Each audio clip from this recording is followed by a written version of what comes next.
꽉 잡아 자료, 생물 다양성 보존의 필요성 이해하기. 여기 한번 보도록 할게요. 생물 다양성이 낮은 생태계와 생물 다양성이 높은 생태계 비교하기 이렇게 나와 있습니다. 자, 그림을 봐도 왼쪽은 생물 다양성이 굉장히 낮고요. 단조롭잖아요. 오른쪽은 생물 다양성이 굉장히 높은 부분이다. 생물들도 많아요. 당연히 여기가 생물 다양성이 높은 생태계에 해당이 되겠죠. 맞습니다. 왼쪽은 생물 다양성이 낮은 생태계예요. 생물의 종류가 적어 먹이 관계가 굉장히 단순합니다.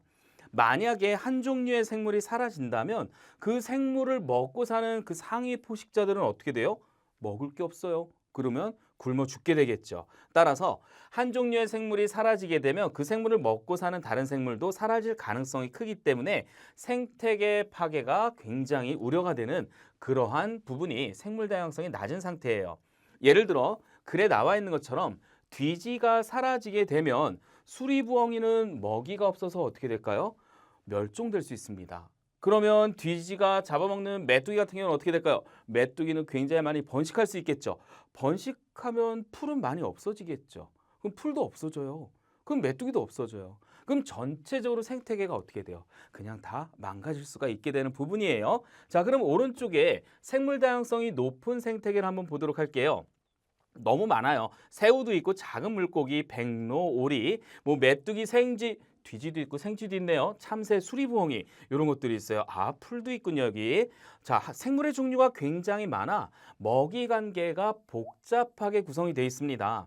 따라서 어떠한 한 종류의 생물이 사라지더라도 그 생물을 대신할 수 있는, 그 생물을 대신해서 그 상위 포식자가 먹을 수 있는 생물들이 존재하고 있기 때문에 생태계가 안정적으로 유지될 수가 있게 되는 것이에요. 자, 예를 들어서 여기 있는 뒤지가 사라지더라도 이 수리부엉이는 누구를 먹을 수 있어요? 생쥐도 먹을 수 있고요. 참새도 먹을 수 있어요. 오리도 먹을 수 있어요. 그렇기 때문에 멸종되지 않게 된다라고 하는 거죠. 그래서 특정 종의 어떠한 얘네들의 개체수가 많이 감소해서 얘네들이 그 숫자가 너무 줄어든다라고 하더라도 대체할 수 있는 먹이들이 존재하고 있기 때문에 이 생태계는 굉장히 안정적으로 유지가 될 수 있다라고 하는 것이 가장 큰 특징이에요. 자, 그 다음 내용을 한번 보도록 할게요.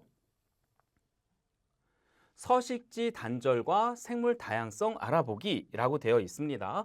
자, 우선 왼쪽에 나와 있는 것들을 한번 보도록 할게요. 굉장히 다양한 생물들이 있습니다. 이 어떤 숲이라고 하는 부분이 있다라고 하면 숲의 가장자리에 이렇게 살아가는 종이 있는 반면 깊은 숲의 안쪽에 가운데 쪽에 살아가는 종이 이렇게 존재하고 있어요. 근데 예를 들어서 인간이 도로를 뚫었네요. 도로를 이렇게 쫙 뚫어 보니까 어떻게 됩니까?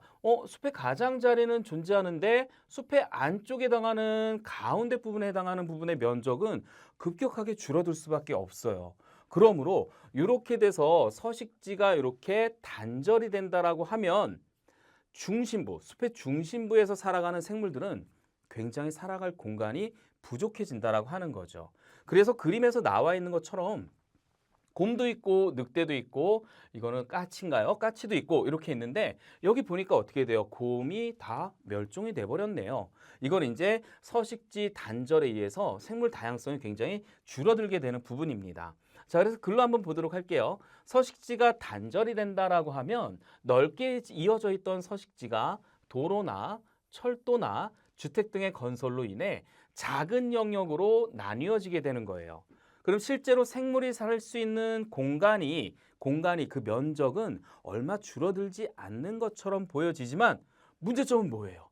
안쪽에 서식지의 중심 부분, 숲이라고 하면 깊은 숲에 살 수 있는 그러한 생물들은 살 수 있는 공간이 매우 많이 줄어들 수밖에 없다라고 하는 거죠. 그래서 문제점은 생물의 이동이라든가 먹이 활동, 번식 활동 등에 영향을 끼쳐 개체 수가 점점 줄어든다라고 하는 거고요. 심지어는 이 생물들이 도로를 넘어서 막 이동을 하다 지나다니는 자동차에 충돌을 해서 사망하는 로드킬이 발생하기도 하고요.